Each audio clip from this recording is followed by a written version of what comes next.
Hello tout le monde, bienvenue sur ma chaîne YouTube Kendra's Dan. C'est ma première vidéo. Et oui, clap clap clap pour moi. Je suis vraiment contente et super excitée de partager cette vidéo avec vous. J'espère en avoir plein d'autres. J'espère qu'on va créer quelque chose de beau ensemble, vous et moi. On va se donner de la force mutuellement, qu'on va se soutenir, à grandir ensemble, partager, échanger. C'est vraiment ce que j'ai envie de créer ici, une communauté avec vous tous, qu'on s'entraide, qu'on se soutienne, qu'on se donne des conseils, qu'on s'aide à grandir, quoi. C'est ainsi que devrait être la vie. Donc j'espère vraiment pouvoir vivre tout ça avec vous et dans cette période de confinement que nous vivons un petit peu aux quatre coins du monde avec le coronavirus. Je me dis que pourquoi pas apprendre quelque chose de nouveau ou au moins perfectionner quelque chose qu'on avait déjà.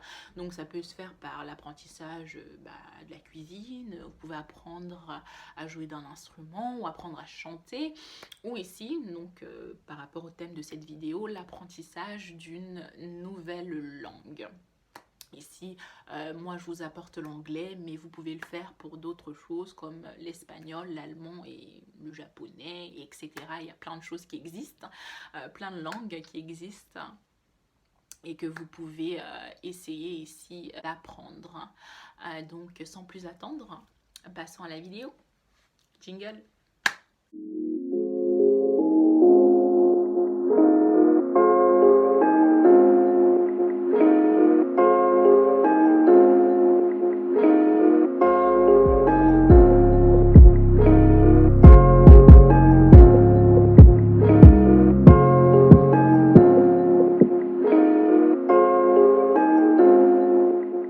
Rebonjour. Alors, vous pouvez vous dire, oui, pourquoi apprendre une nouvelle langue? Alors, il faut déjà penser en termes de votre futur.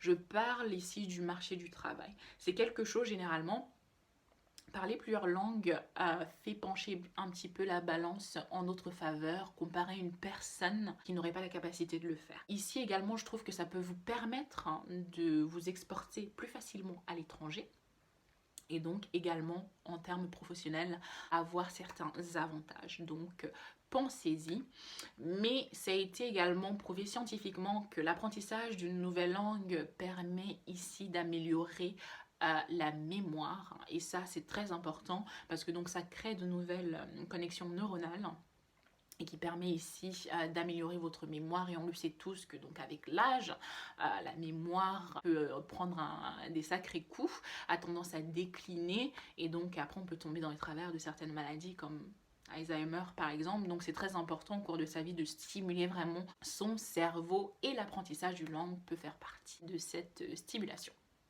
Donc c'est pour ça que je vous conseille de vous essayer, et tout simplement parce que ça peut être fun d'apprendre une nouvelle langue. C'est peut être quelque chose de fun, de drôle, on peut s'amuser, c'est quelque chose à célébrer. Une fois que vous l'avez fait, une fois que vous parlez une nouvelle langue, je pense que vous pouvez vous féliciter et dire ah oui quand même je l'ai fait, ça y est. Donc voilà, ça peut être une tare. Effectivement, parce que ça peut être difficile, on peut rencontrer des difficultés, donc c'est plus compliqué, mais ça peut être quelque chose de très bénéfique. Bon, en France, en termes de langue, on n'est pas trop égoïste, on le sait. Si on voit en termes de rang, les pays qui arrivent à être bilingues, trilingues, multilingues de manière générale, bon, la France, on n'est pas classé dans le haut du panier, mais ce n'est pas grave. Ça n'empêche que nous, personnellement, tout un chacun, on peut faire des efforts et essayer de s'améliorer. Parce que donc effectivement on entend généralement que oui, pour parler plus facilement en langue, il faut aller vivre dans le pays. Alors, effectivement, il y a une part de vérité dans cela, tout simplement parce que être dans le pays va vous forcer à faire des efforts d'écoute, des efforts de compréhension. Vous allez vous obliger, vous n'aurez pas le choix pour vous faire comprendre par d'autres personnes, vous allez faire ces efforts. Mais ces efforts peuvent être faits aussi chez vous, parce qu'il y en a qui n'ont pas forcément la capacité de prendre une année sabbatique. Ça a un coût, hein. Et aussi ça peut être un petit peu à double tranchant, parce que généralement quand on fait ce genre de choses, quand on arrive dans des pays étrangers, on va essayer d'être confortable, donc de se rapprocher de certaines personnes, et généralement on se rapproche des gens qui parlent la même langue que nous. Donc par exemple si vous faites Erasmus ou des choses comme ça, vous allez être avec d'autres Français, et à ces autres Français Vous n'allez pas leur parler en anglais. Soyons honnêtes, vous allez discuter avec eux dans votre langue d'origine qui est le français et ça va pas vous permettre de progresser, mais alors pas du tout. Donc ça peut être à double tranchant, donc effectivement vous pouvez également faire l'apprentissage de la langue dans le confort de chez vous. Mais il faut savoir ici que ça va prendre du temps, donc il faut être patient parce qu'apprendre une langue ça prend du temps, ça peut mettre un certain temps, ça peut mettre plusieurs années, oui. Et donc après plusieurs années, on peut dire officiellement que oui, effectivement, je suis bilingue. Donc moi, je ne crois pas aux pubs, on vous dit oui, utilisez cette application ou ce site et en 3 mois, vous serez bilingue, vous serez capable de parler cette langue. Pour moi, c'est un peu du pipeau. En 3 mois, non. Donc moi ici je vais vous donner quelques conseils mais je m'attends pas à ce qu'à la fin du confinement allez sachez tous parler brillamment anglais mais ça peut vous donner les bases pour que vous puissiez continuer plus tard ici dans votre apprentissage de la langue. Donc on va parler maintenant de ce que moi je trouve qui rend un petit peu l'apprentissage difficile de la langue. On a tous connu, on l'a tous vécu, je pense, ou beaucoup d'entre vous le vivent toujours, de ce qui est un peu difficile parce que donc en France, on commence l'anglais dès le collège, là vers le lycée. Et une fois que donc on finit, on passe le bac, on finit les études du lycée, bah, si on continue pas à faire des études de langue, bah, finalement en fait les langues sont passées un petit peu aux oubliettes. C'est la vérité, c'est comme ça. Donc c'est quelque chose vraiment où il faut faire des efforts personnels. Personne d'autre va le faire pour toi, donc fais-le pour toi-même, hein, t'as pas le choix, c'est comme ça, c'est la vie. Dans ces problèmes où des fois on sort du lycée, où j'ai des camarades, hein, ils sont sortis du lycée et ils sont pas capables de t'aligner plus de 3 phrases en anglais, même des phrases qui sont simples. Hein. Pour eux, avoir une conversation en anglais, c'est impossible.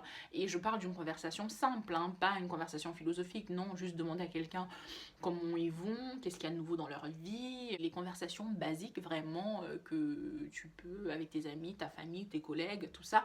Donc, et je sais qu'il y en a hein, avec qui en classe de terminale, une fois qu'on a fini le lycée, je sais que ils seront pas capables de le faire et c'est pas totalement leur faute. Il y a le système d'apprentissage de la langue en France qui, je trouve, empêche un petit peu la progression et qui les empêche d'atteindre leur potentiel.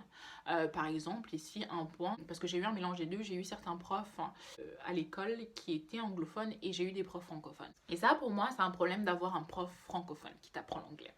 Je ne remets en aucun cas en cause leurs compétences. C'est pas ça du tout, je ne remets pas leurs compétences en anglais et ils sont bilingues. S'ils sont capables de faire ce travail, c'est que clairement ils sont bilingues et félicitations à eux. Mais sauf que vous essayez d'atteindre ce statut. Et je pense pas qu'ils seraient forcément capables, eux, de vous faire atteindre ce statut. Tout simplement parce qu'on l'a remarqué quand on arrive en classe, vous parlez français, le prof parle français, et la plupart du cours va se développer en français parce que tu vas pas forcément comprendre et donc lui il va pas essayer de te forcer à comprendre et donc il va parler dans la langue que tu connais qui est le français et ça va pas t'aider à progresser. Et aussi en termes de l'accent parce que l'apprentissage d'une langue premièrement ça se fait par les oreilles et c'est donc l'écoute, il y a la mémorisation mais aussi la répétition et l'imitation. Tu vas pas changer ton accent en imitant l'accent de ton prof français qui te parle anglais parce que son accent, bah, il n'est pas super.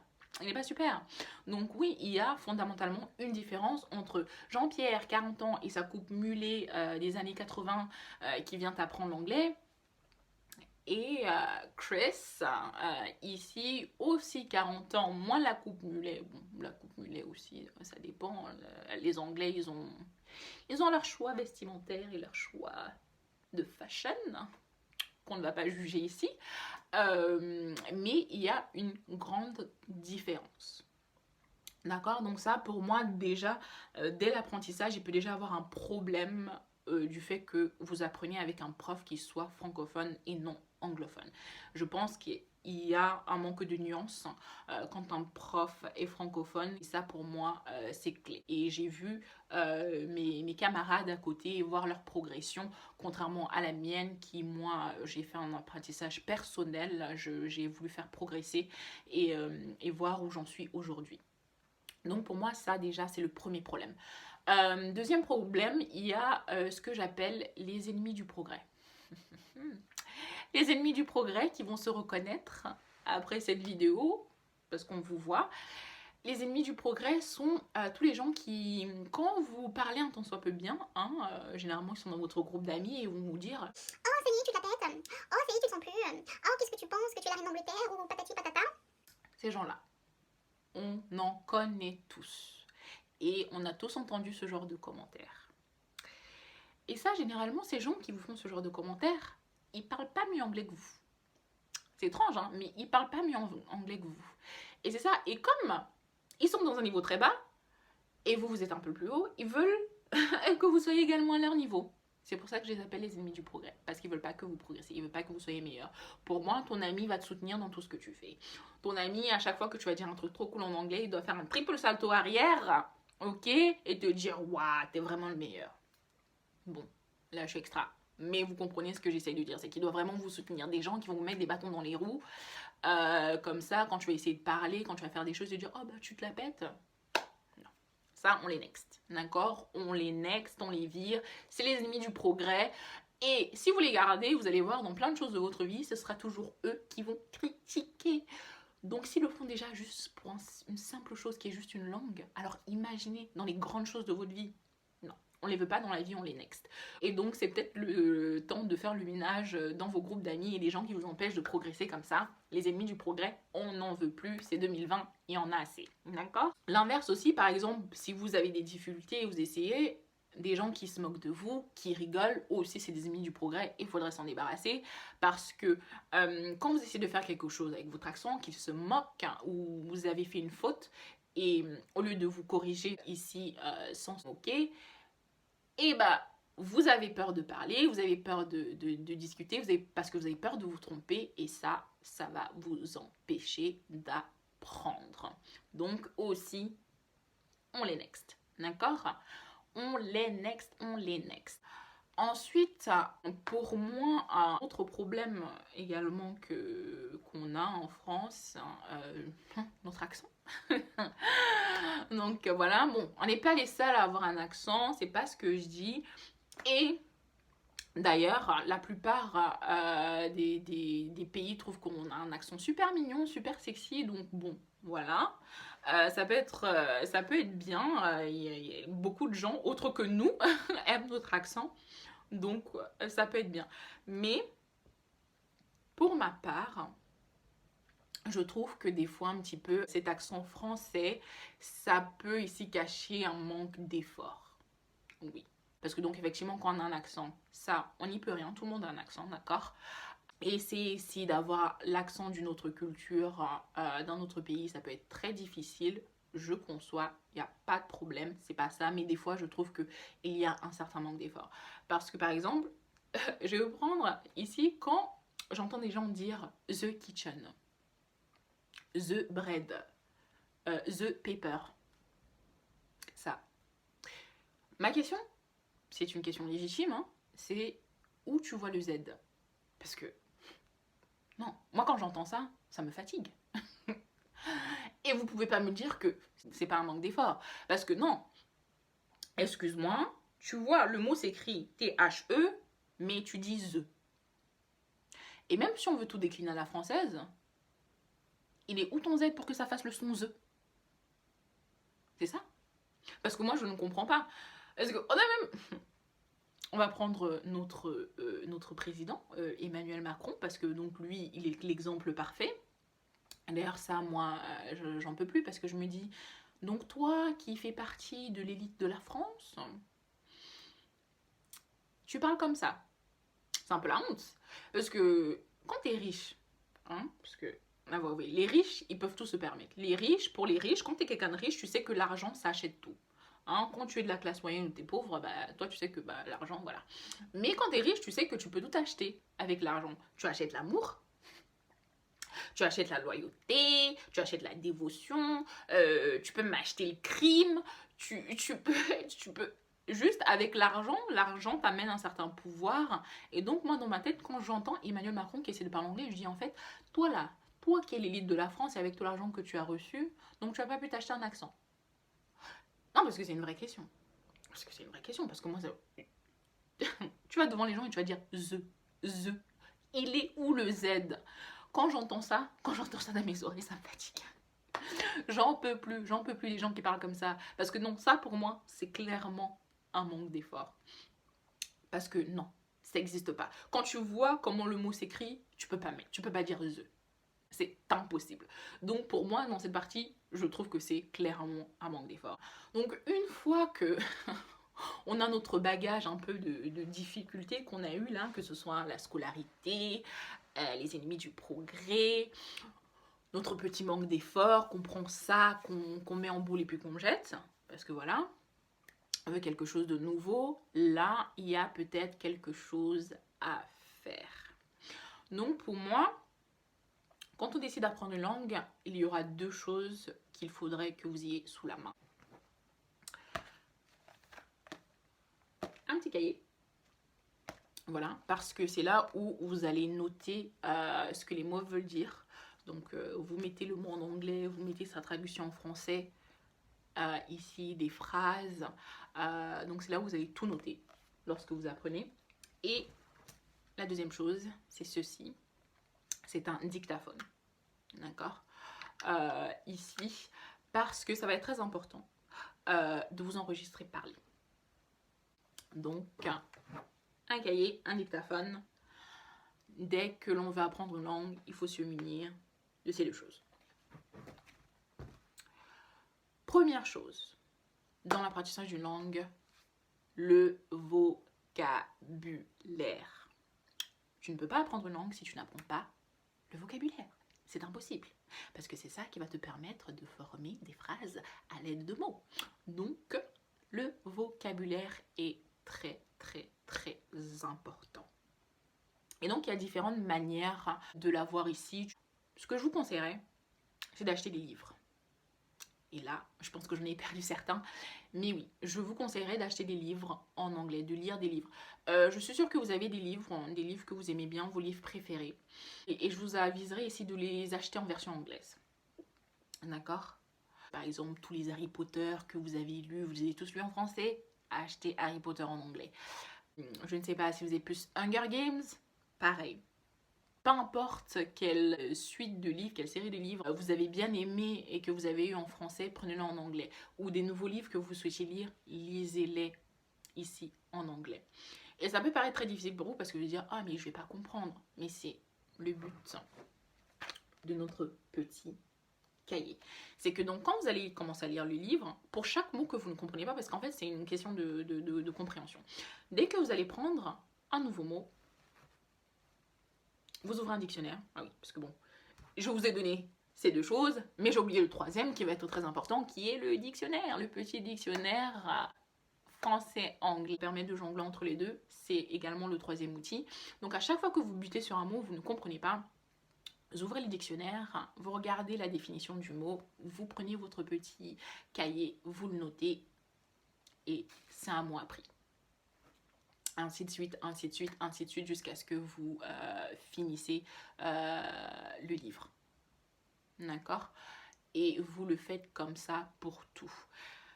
Alors, on a dit livre. Également, pour que ce soit plus fun, parce que comme je l'ai dit, l'apprentissage de langue peut être fun, faites-le avec la musique. Moi, pour moi, ça a été ça. Pour moi, la musique, mes artistes préférés, ici, j'ai pris leurs chansons, parce que le but c'est de comprendre. Donc déjà j'ai appris leurs chansons par cœur. Et c'est toujours fun d'apprendre une chanson par cœur, une chanson qu'on aime bien, pas qu'on est forcé à le faire. Donc déjà je l'ai appris par cœur. Ensuite il fallait comprendre, que je comprenne ce que l'artiste voulait me dire. Donc il fallait comprendre l'artiste. Et une fois que je comprenais, donc je notais la traduction de chaque phrase, je la comprenais en français. Donc à chaque fois que l'artiste chantait, je disais « Oh oui, elle veut dire ça, ce mot veut dire ça, ce mot veut dire ça ». C'est comme ça que je prenais ici, j'améliorais mon vocabulaire. Et donc c'est comme ça. Et donc ici dans le vocabulaire, que vous le faites avec des séries et... Là on en vient, donc si ce n'est pas livre, ce n'est pas des chansons, ça peut être des séries télé. Alors, quand on dit vous le faites avec des séries, c'est pas juste de regarder la série avec les sous-titres en français, de la regarder une fois et dire que vous avez vu l'un. Non, non, non. Ça va être bien plus long que ça parce qu'en fait, ici, il faut comprendre que vous allez devoir essayer d'oublier les sous-titres. D'ailleurs, je conseille si vous regardez une série, d'enlever les sous-titres. Et ça, les gens vont dire, mais sinon je vais pas comprendre. C'est le but. C'est que vous devez essayer de faire l'effort de comprendre. Si vous ne comprenez pas, et c'est là où ça vient en jeu, si vous ne comprenez pas, vous faites une pause dans ce que vous regardez, vous activez les sous-titres à ce passage, et dans votre petit cahier, vous notez ce que vous n'avez pas compris. Et si vous faites ces efforts, et vous voyez, non, dans tout ce que je vous dis, c'est il faut faire des pauses, il faut aller chercher tout ça, la recherche, c'est des efforts. C'est des efforts que vous faites et ça va faire que vous arrivez à assimiler plus facilement la langue et à la comprendre, à la mémoriser et ainsi la parler plus vite et la maîtriser. D'accord? Donc c'est pas juste tout simplement regarder parce que sinon on le fait tous. On regarde tous des séries télé, on regarde tous des séries américaines, on a tous soit Netflix ou on regarde sur des sites de streaming. Mais comme on a les sous-titres, on est plus concentré sur lire que vraiment d'essayer de comprendre en anglais ce que le personnage vient de dire. Donc vraiment il faut pouvoir faire cet effort. Il faut pouvoir faire vraiment cet effort-là, oublier les sous-titres et se concentrer uniquement sur ce que la personne va dire.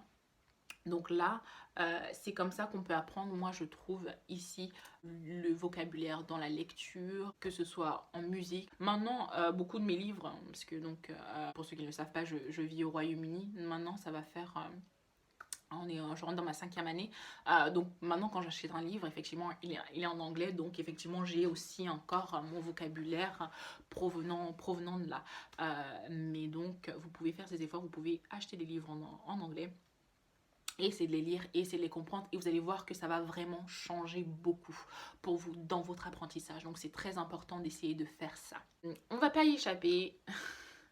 On va pas échapper à la conjugaison. On peut pas. Malheureusement, on peut pas. Mais quand on voit la conjugaison anglaise et quand on voit la conjugaison française, il n'y a pas photo. Hein. Le français c'est très difficile. L'anglais, là un peu moins. Donc... la conjugaison est quelque chose d'important. Vous n'allez pas pouvoir vous en sortir sans... je sais que les verbes irréguliers c'est chiant, mais il faut les faire. Faites-le à votre rythme. Prenez des petits livres, vous en prenez à la FNAC, il y en a partout. On vous apprend un petit peu la conjugaison. Essayez de les bûcher un petit peu. Ça va être la partie la plus chiante, mais l'apprentissage peut toujours être une part, je vous l'ai dit précédemment. Donc il y a la partie fun, il peut y avoir la partie chiante et définitivement la conjugaison va être la partie chiante. Donc faites-le en premier, faites-le au milieu, faites-le en dernier. Peu importe comment ça vous aide, comment vous l'agencez dans votre apprentissage, mais de toute façon ça va devoir être fait. Vous allez devoir apprendre la conjugaison et apprendre les verbes irréguliers. On n'a pas le choix, c'est comme ça. Et il y a également ici la troisième chose qui va être importante, c'est l'accent. Et je disais précédemment que généralement ça a tendance à nous porter défaut ici pour les francophones, pour les français. Généralement donc l'accent. En termes d'accent, c'est vrai que perdre l'accent peut être très difficile. D'accord, ça peut être très difficile. Mais si vous voulez apprendre un accent, c'est par l'imitation. Je vous disais précédemment, l'apprentissage d'une langue, c'est l'écoute, la compréhension, la mémorisation et aussi répétition / imitation. Vous allez devoir imiter. Et c'est pour ça que votre dictaphone vient ici en main. Alors vous pouvez peut-être écouter les infos, donc en anglais. BBC exemple, parce que donc moi c'est ce que j'aurais ici si j'écoute les infos, je regarderai certainement la BBC, mais donc vous pouvez les infos ou aussi vos séries que vous regardez. Donc prenez un personnage que vous aimez bien. Cette personne va dire une phrase, par exemple, je sais pas, elle va dire I wanted to go fishing. Et donc vous faites pause, écoutez comment la personne le dit, vous prenez votre dictaphone et vous aussi, vous vous mettez là et vous dites I wanted to go fishing. Et voilà. Et vous le répétez. Donc, quand vous écoutez, vous essayez vraiment d'imiter la manière dont la personne elle le dit. Si sa bouche est juste un petit peu entrouverte, si elle est grande ouverte, comment elle essaye ici de placer les mots. Quand on parle une langue, on le fait d'une manière bien précise. Il y a certaines intonations. Il y a même quand on dit une phrase où on prend sa respiration. Tout ça, c'est des choses que l'on peut faire. Les acteurs le font quand ils essaient de faire des personnages, et des personnages qui sont réels, c'est des vraies personnes qui ont vécu et qui essaient de le faire. Ils ont cet apprentissage de comment la personne parle. Vous pouvez également faire cela, vous pouvez ici imiter ce que vos personnages préférés ou vos chanteurs également. Donc on parlait ici même de chansons, vous pouvez le faire. C'est vraiment quelque chose qui va vous permettre de progresser et vous allez voir que votre accent va devenir meilleur et vous enregistrez pour pouvoir voir vos progrès. Également, si vous avez des amis qui sont déjà bilingues, qui maîtrisent déjà la langue, des gens que vous connaissez, vous pouvez par exemple vous tester en parlant avec eux, en disant que écoute, on va parler de tel sujet et on va essayer de converser ensemble. Et si vous êtes calé, il y a un truc que vous n'arrivez pas à dire, par exemple, vous leur demandez « Oh, c'est quoi le mot pour dire ça ?» et donc vous le notez dans votre carnet. Ça peut être facile comme par exemple, tu te lèves et tu décides de prononcer tout ce qui est autour de toi, tout ce qui est chez toi en anglais. Donc par exemple, si tu dis que « Ouh, je vais me faire un café », au lieu de dire tout simplement « Je vais me faire un café », tu le dis en anglais à haute voix. Voilà, tout simplement comme ça. C'est des choses qui vont devenir instinctives après. Je veux dire, oh, I'm gonna make myself a coffee this morning. Oh, I would like a coffee this morning. Oh, I don't want a coffee today. Or maybe I would prefer tea. Il y a des choses comme ça. Donc, toutes les choses simples ou même des idées qui passent dans ta tête, au lieu de les dire tout simplement, au lieu de les avoir juste en français, tu peux les dire à haute voix en anglais. C'est ça. Et donc ici, c'est juste pour te permettre de faire ce passage entre le français et l'anglais facilement. Donc de t'apprendre à le faire. Comme ça, une fois que tu es bilingue, c'est quelque chose qui est très instinctif. C'est vraiment instinctif. Tu n'as pas besoin de réfléchir. C'est quelque chose qui est assez simple. Donc voilà. Souvenez-vous, ça prend du temps. Mais ça en vaut la peine. Donc souvenez-vous bien. Donc vocabulaire, conjugaison, et on met les points sur l'accent. L'apprentissage, c'est l'écoute, compréhension, mémorisation et répétition et imitation. Et ça va vous permettre ici d'atteindre votre but et de devenir bilingue. C'est pas facile, mais c'est des choses que vous pouvez commencer dès maintenant, surtout que donc là on est en confinement, vous pouvez commencer à voir ici vos progrès dans les prochaines semaines qui vont arriver. Donc c'est tout pour moi. J'avais pas envie que cette vidéo soit trop longue, pour vous. J'ai essayé de garder un petit peu les choses simples. Si vous voulez des vidéos un petit peu linguistiques plus en profondeur, il n'y a pas de souci, je serai capable de les faire, de vous apprendre certains mots, certaines phrases, même si vous voulez. Là, on pourra faire notre apprentissage ensemble, étant donné que on est tous confinés, donc c'est des choses que l'on peut faire. Je peux faire des vidéos plus en profondeur par rapport à ça et faire quelques vidéos, des petits formats de vidéos un petit peu courtes, peut-être, disons, je sais pas, 5 minutes où on apprend un certain thème, où on apprend certains mots, certaines phrases qui pourront vous aider. Donc, si c'est des choses que vous voulez, n'hésitez pas à me le demander dans la barre de commentaires, ici, commentez et dites-le moi. Et donc, c'est des choses que je serais ravie de faire pour vous. Et donc, sinon, nous nous retrouverons pour une prochaine vidéo. Et donc, je vous dis, see you later, guys. And thank you. N'oubliez pas de liker, de cliquer sur la petite cloche pour avoir les notifications quand je poste à nouveau. Et donc, n'oubliez pas de vous abonner. Et je vous fais plein de bisous. Et restez en sécurité chez vous. Prenez soin de vous. Et je vous dis à bientôt. Bye.